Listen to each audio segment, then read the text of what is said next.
So we know that multiple sclerosis is a problem with the immune system. We know that COVID-19 is an infection fought off by the immune system. But what exactly is the immune system and how does it work? In this video, I intend to share with you Immunology 101 so that you can then better understand conditions like multiple sclerosis and COVID-19.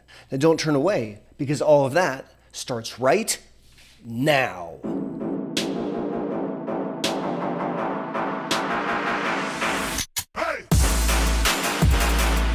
Howdy, and thanks for learning about MS with me, Aaron Boster. In this video, I intend to do a bit of a chalk talk, if you will. I'm going to try to kind of map out for us the immune system. And it's my hope that through doing this, we can then apply this knowledge to better understand multiple sclerosis and other immune-related topics like COVID-19 and vaccines. So what are the functions of the immune system? And there are really two functions that we're going to talk about. The first one is to defend. And we're going to defend against pathogens. So what are good examples of pathogens? These are things like viruses, bacteria, fungi, other parasites like worms. So the immune system is going to defend off these bad guys. Really, at its core, the immune system needs to be able to identify normal, healthy self cells or foreign invaders or sick cells that aren't doing well. And that actually leads to the second function of the immune system. So the first function is defending off bad guys. The second one is really cleaning up or clearing away worn out cells, mutated cells that are cancerous or malignant, and cellular debris. So worn out cells, mutated cells, and then also, I didn't leave myself space, cellular debris.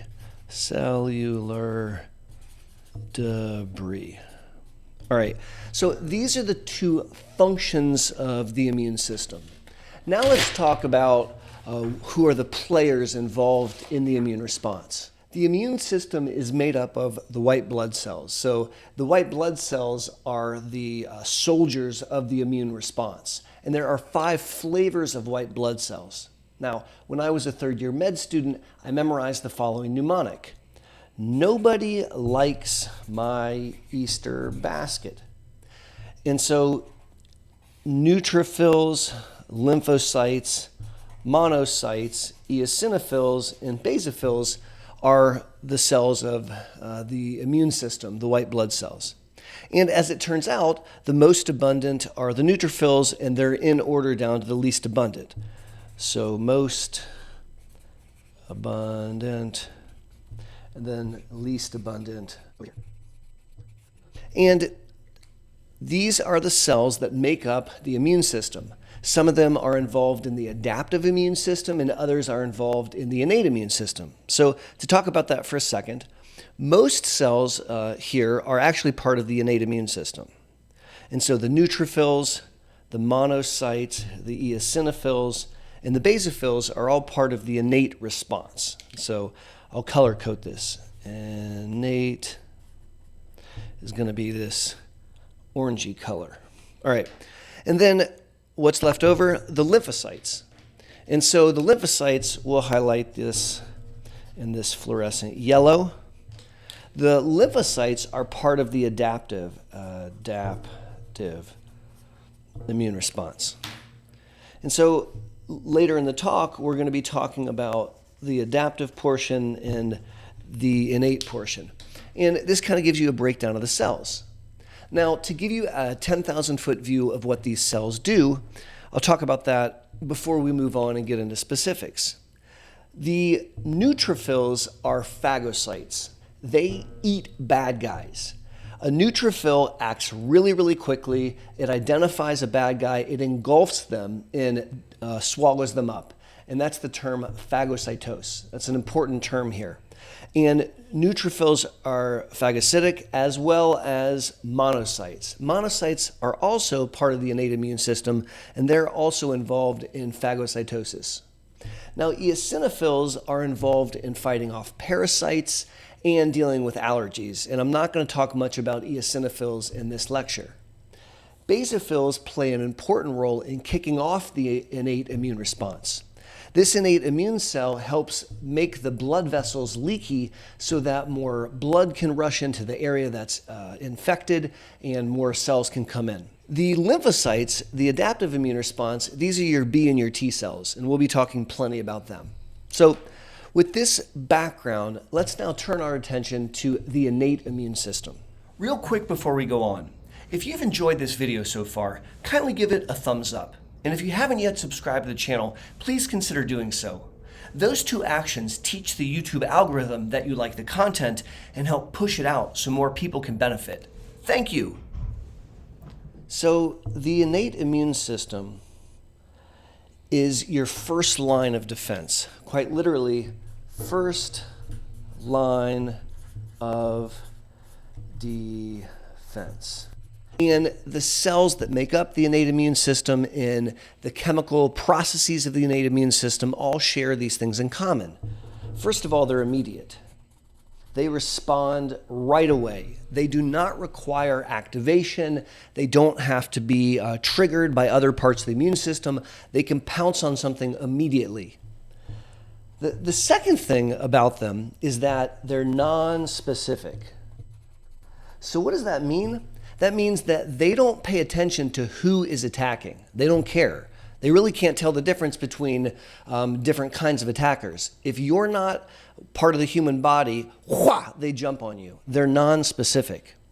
They also can't learn, all right? So they do not have a memory, no memory. They are rock dumb. You cannot teach them things. So they're always ever present. They're really fast, but they're not going to learn stuff. And they have a short duration. So short duration. The innate immune system gets things going. They're going to be the first guys on the scene. They're going to identify the bad guy initially. They're going to try to kill the bad guy, and they're going to alert the rest of the immune system. So let's talk more in depth about what specific functions of the innate immune system there are and who are the players. We're going to be talking today about physical and chemical barriers. Then we'll talk about inflammation. Then we'll talk about NK cells. These are natural killer cells. Next, we'll be discussing interferon. And then lastly, I'm going to be talking about complement. And remember, this is all part of the innate immune system. So let's start off our discussion focusing on physical and chemical barriers. The innate immune system is the first thing to respond, the first thing to defend the body against bad guys, and it makes sense that the barrier is the first thing that the bad guy comes in contact with. Kind of like the castle wall or the moat around the castle. And so what does this include? Well, from a physical barrier standpoint, we have skin, we have mucous membranes, we have, for example, the trachea is lined with cilia that push debris up, and mucus along the cilia catch the stuff that's coming down. The skin is literally a barrier. As long as there's no cuts or burns or breakdown of the skin, it's an amazing barrier to keep out bad guys and pathogens. And so then we can turn our attention to chemical barriers. And there's a lot of chemical barriers. Your tears and your saliva both have enzymes in them that are antibacterial. And so that's a line of defense. If you think about the pH of your skin, you have bacteria on your skin that change the skin's pH, which make it harder for bad guys to live on your skin. Similarly, the pH is very acidic in the stomach, and so stomach acid can dissolve bacteria and bad guys that get down there. So the very first line of defense, your barrier, are the skin, the mucous membranes, and then these various chemicals. Next, we'll turn our attention to inflammation.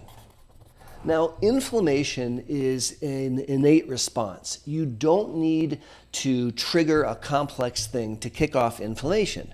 This is what your body does to protect itself under two conditions: when there's trauma or injury to the tissue, or when there's an invasion of bacteria or viruses, some type of microbial pathogen, bad guy.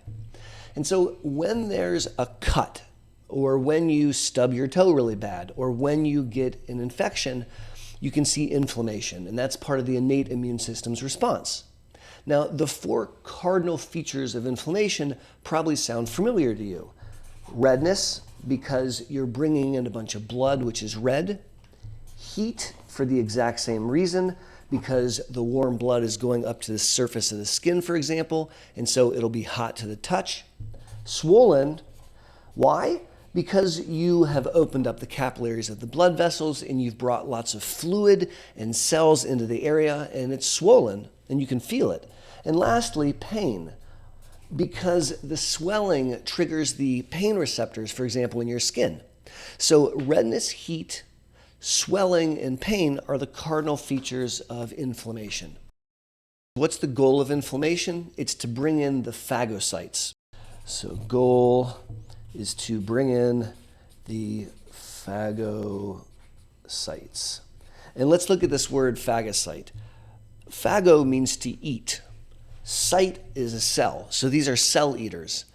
And if you remember from when I was talking earlier, there are certain cells that are phagocytes. These are the neutrophils. Neutrophil. And the monocytes. Monocytes. These are two cells. Remember, nobody likes my Easter basket. So this is the no and the my.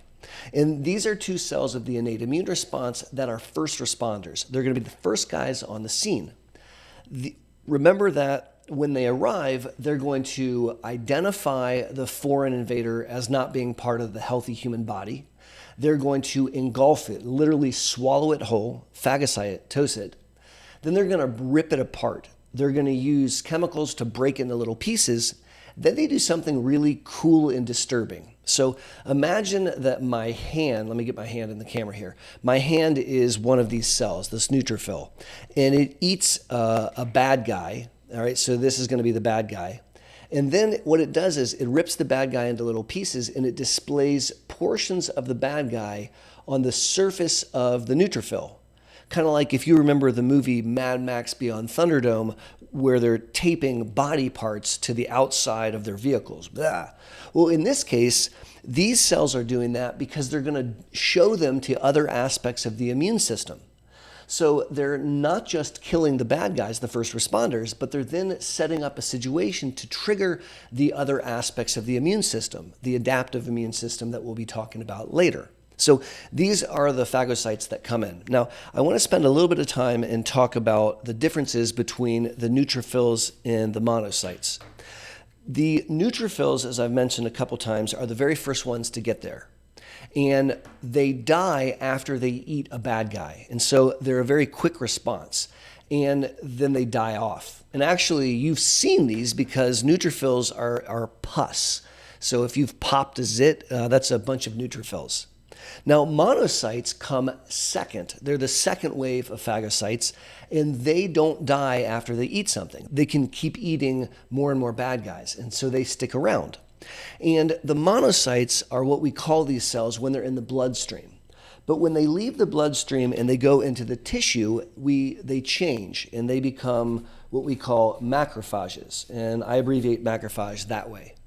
And macrophages are monocytes. They're phagocytes that live inside the tissue.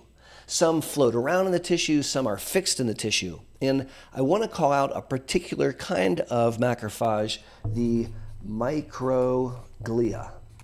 Microglia are a phagocyte, all right? So they're a macrophage, and they live in the tissue of the brain. So it turns out that they play a very important role in the disease multiple sclerosis. And if you, like me, are really interested in MS research, this is a really important area of research. More on that to come. But going back to the phagocytes, and these two different phagocytes are different. This one gets there first and dies off. This one gets there second and sticks around.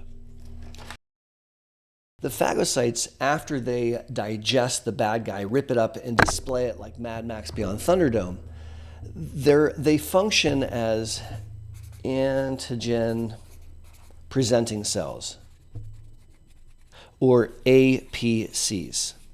And so these are things like the monocytes, the microglia, the macrophages. Then there's also cells that do this called dendritic cells. And as I'll explain later, some B cells, they can all be antigen presenting cells. And I bring this up in part because I want to talk about the word antigen. Immunology has a lot of weird words. When you take a bad guy and rip him up into pieces and display parts of him on the outside of these cells, those parts are called antigens. So you could call it pieces of bad guy. So these are cells that present pieces of the bad guy, and these are the cells that do that. So inflammation is one of the things that the innate immune system does. Another cell that I want to talk about are the basophils. So the basophils are not phagocytes. They don't eat stuff. What they do is they secrete histamine. So basophils are innate immune cells, and when there's a bad guy, the basophils release histamine, which causes the blood vessels to become leaky, and this is how you can get an influx of fluid in the blood. You can get an influx of the immune cells that we're talking about. So that's what these basophils do. And there's another cell called a mast cell, and these are like basophils in the lymph nodes, and they do the exact same thing. And so this is part of the innate immune response and part of inflammation. Now I want to turn our attention to some cells called natural killer cells. And natural killer cells have a really cool name. And it turns out natural killer cells are unusual because it turns out they're lymphocytes. And for those of you that remember earlier in the lecture, I told you that lymphocytes were part of the adaptive immune system. And that's true 99% of the time. But there's a special weirdo version of a lymphocyte which is not part of the adaptive immune system, it's part of the innate immune system. And that's these natural killer cells. So this is the exception to the rule. In these natural killer cells, what they do is they tool around the bloodstream and they tool around the tissue and they check out all of our own cells, our self cells. And if they identify that the self cell appears normal, they leave it alone. They don't do anything. But if they identify a cell that has been infected by a virus, or if they identify a cell that has become cancerous, a cancer cell, then it triggers NK cells, and NK cells puncture the membrane of our cells using something called perforin. And the perforin punches a hole in the cell and causes it to die, killing our own cell because it's no longer healthy. And so these natural killer cells are part of the innate immune response. They don't need to be triggered. They just tool around and check everyone out. And if you're infected or cancerous, they kill you. And this is an important part of the innate immune system. So there's two more aspects of the innate immune system I want to talk to you about. The next is interferon. So interferons are chemicals which do two things. Number one, they interfere with viral replication. And so a virus infects one of your cells and starts to make copies inside your cell. Interferons go into your infected cell and they block the virus's ability to do that. So they damage the virus in this war against the bad guys. The second thing they do is they enhance or they activate other cells, enhance, or let's say activate other immune cells. Which other immune cells? Well, actually a bunch of them. The phagocytes that I was talking about earlier, they get those more riled up. We're going to talk about certain B cells called plasma cells, and interferons make the plasma cells become more active. Also, the NK cells become increased, they become enhanced when interferon is present. And there's another cell called a cytotoxic T cell, a real bad actor. This guy's awesome, and we haven't talked about him yet. And all of them are enhanced or activated when interferon is present. Now, many of you impacted by MS may be thinking, wait a second, I've heard the word interferon before. It sounds familiar. And you're right, it is. Many of the early MS products, the injections, were interferon beta products. And actually, we synthesized interferon like this. We synthesized it and we put it into a syringe that you would then inject into yourself. Why were you doing that? Because it interfered with MS. But why did you feel flu-like after you injected? Because the interferon caused you to trigger your immune system, and this caused you to have flu-like symptoms. And so it's really interesting that you saw both a benefit and the side effect profile of interferon when you inject, say, Avonex. Now, there's one last aspect to the innate immune system that I want to talk about, and that's complement. Now, when I say complement, I don't mean like you look really nice today or like, gosh, that's a great shirt you have on. Complement is another chemical involved in the innate immune response. And complement floats around your bloodstream and it's inactive. And it can become turned on or triggered, triggered by the carbohydrate coating on the outside of a foreign invader. So the foreign invader, if you think of like this is like a viral a virus, on the outside of it are a bunch of carbohydrates, a bunch of sugars. And if the complement comes in contact with that, it can trigger it. So carbs on the surface of bad guys, or it can be triggered by an antibody-mediated response. Now, we haven't talked much about antibodies. That's part of the adaptive immune system. That comes next. But these antibodies can trigger complement. And when complement is triggered, it causes a membrane attack complex, or a MAC. And the membrane attack complex punches a hole inside the wall of the bad guy and causes it to blow up, just like we saw with the NK cells with the porphyrins. And so complement is one of the weapons that we see in the innate immune response. So in quick review, the innate immune response is ever present, it's ever ready, it responds really quickly, and it can't learn anything. It's dumb as rocks. It has a real quick response. It doesn't last forever and ever. The main role, you want to open up the cells, flood the tissue with lots of blood and make the cell membranes leaky so you can get those cells in. Once you have the phagocytes in there, the neutrophils and the monocytes are going to start to eat the bad guy, rip him to shreds, display him on the surface of their bodies, and trigger other aspects of the immune system to get involved. So we talked about complement, which is a weapon of the innate immune response. We talked about how interferon blocks viruses and gets the immune system riled up. We talked about natural killer cells, these weirdo lymphocytes that look at your own cell and knock it out of play if it's cancer infected or if it's infected by a virus. We talked about inflammation and how antigen presenting cells can trigger all this stuff and how these macrophages function as antigen presenting cells. I was talking about the basophils, which cause the membranes to become leaky. Neutrophils and monocytes are part of the innate immune system, and with this, we're going to now turn our attention to the adaptive immune response. Now we turn our attention to the other half of the immune system, the adaptive immune system. And let's use green for the adaptive immune system. And I want to start by kind of contrasting it to the innate immune system. So whereas the innate immune system was the first line of defense, I would describe the adaptive immune system as being a smart system because of the following. Number one, it's slow to respond. It has to be activated, so it's slow. It has to be stimulated specifically to turn on. It's very specific.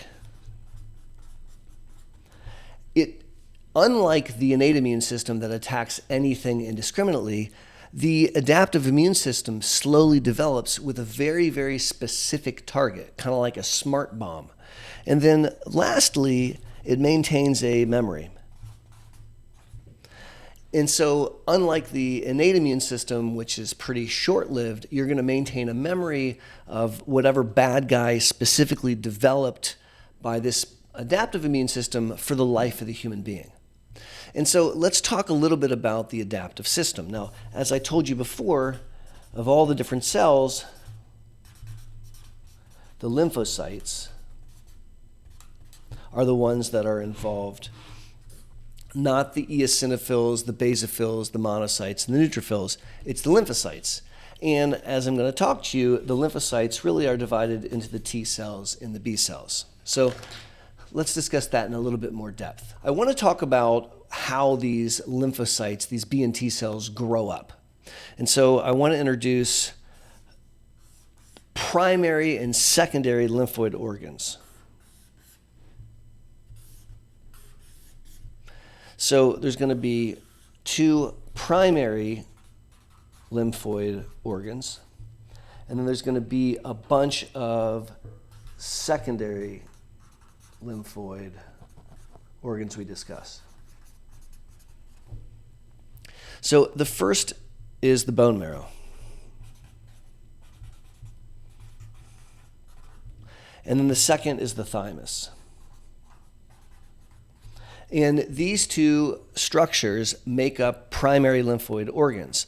This is where the lymphocytes, these B and T cells, are born and grow up. And so both B and T cells grow up in the bone marrow as stem cells. So you have these stem cells that don't know what they want to be when they grow up. They're completely undifferentiated. And some of them stick around in the bone marrow, and they grow up in the bone marrow, and they become B cells. B for bone marrow. Now, other cells, these stem cells, they leave the bone marrow, and they travel to the thymus, which is this small organ near your heart. And they develop in the thymus. And they, when they're adults, are called T cells, T for thymus. So now you have these mature B cells in the bone marrow and these mature T cells in the thymus. And then they're ready to go out and do their job tooling around the human body. And they leave the primary lymphoid organs and they travel to secondary lymphoid organs. So what are the secondary lymphoid organs? Good question. These are your lymph nodes. So like in your armpits, your lymph nodes. Also your tonsils. And the spleen is a secondary lymphoid organ. The appendix is a secondary lymphoid organ. And then there's something called Peyer's patches. Peyer's patches. So these are all the secondary lymphoid organs. And the B and the T cells, which have matured and grown up, they go there and then they just hang out. And they're not active. They're just kind of sitting there waiting for some stuff to happen. So keeping this in mind, response, I want to divide our discussion now into the B cells and the T cells, because the adaptive immune system is divided into the humoral side of things and then into the cellular. The humoral side of things, these are the B cells. And the B cells, these lymphocytes that are born and grow up in the bone marrow and then go to these lymphoid organs, can become activated. And they're activated by antigen-presenting cells. So remember when I was talking about those macrophages that eat things up and then present the dead parts? Well, they can present them to B cells. And so when a B cell is activated by a antigen presenting cell, it's specifically activated by a specific antigen presenting cell. So it has to be a perfect pairing or that B cell won't become activated. Now you have a gazillions of B cells floating around, and so one of the receptors may bind with that specific antigen presenting cell. And when it does, the B cell turns on, it becomes active, rawr, and it starts to make copies of itself. And so it makes copies, making more B cells specific for that antigen, recognizing that specific bad guy. And some of those B cells can become plasma cells. And plasma cells are B cells that then pump out antibodies. Capital A, lowercase b is a common way of abbreviating antibody. And these antibodies are very, very specific. Remember, I talked to you earlier about how the adaptive immune system is specific because this antibody only recognizes the antigen that it was presented. And it makes millions of copies of that antibody, which now float around the bloodstream looking for more of that antigen. Also, the activated B cell can make a memory cell. And this memory B cell will just float around, and if it later comes in contact with that same antigen, it'll start to make antibodies as well. And this is how you maintain an immune memory. Lastly, and interestingly, the B cell, when it becomes activated, can identify and chew up a bad guy if it finds it, and it also can present as an antigen presenting cell to other cells, particularly over here on the cellular response. So this is a little bit of what B cells do. In the cellular response, this is really the T cells. And there are two kinds of T cells that I want to focus on. The helper T cells and the cytotoxic T cells.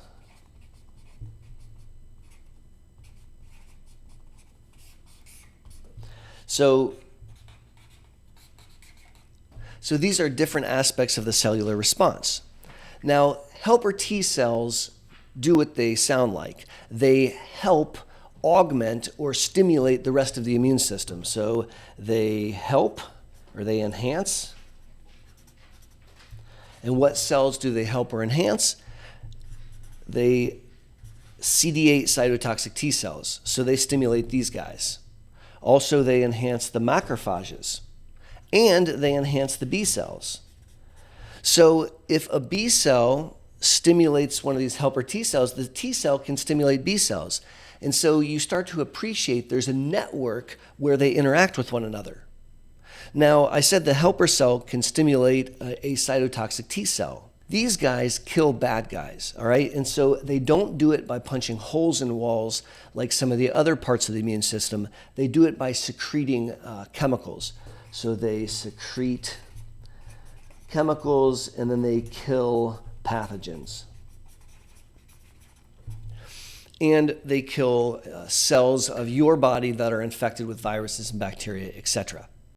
So in quick summary, the immune system is the part of your body that, one, defends against foreign invaders, and two, cleans up cellular debris in cells that are defective. Today we talked about how the different white blood cells, the neutrophils, lymphocytes, monocytes, eosinophils, and basophils all have different roles and are members of the immune system. I helped you understand the innate immune system, which works really quickly and it works against any bad guy and it's kind of dumb and can't learn anything. And then the adaptive system, which is a little slower to develop, but very, very specific and has a long-lasting memory. We talked about how the innate immune system has lots of different parts, like barriers in your skin and chemicals in your saliva. We talked about complement, which can punch holes in cells, and natural killer cells, which can punch holes in cells. We talked about the inflammatory response and also about how interferons can help augment the immune system and suppress viruses.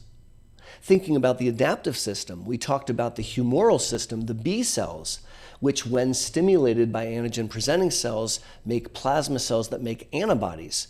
And we also talked about memory B cells that maintain a memory of that bad guy for the life of the human being. We talked about T cells, specifically helper T cells, that can augment the rest of the immune system and get it all riled up or help it.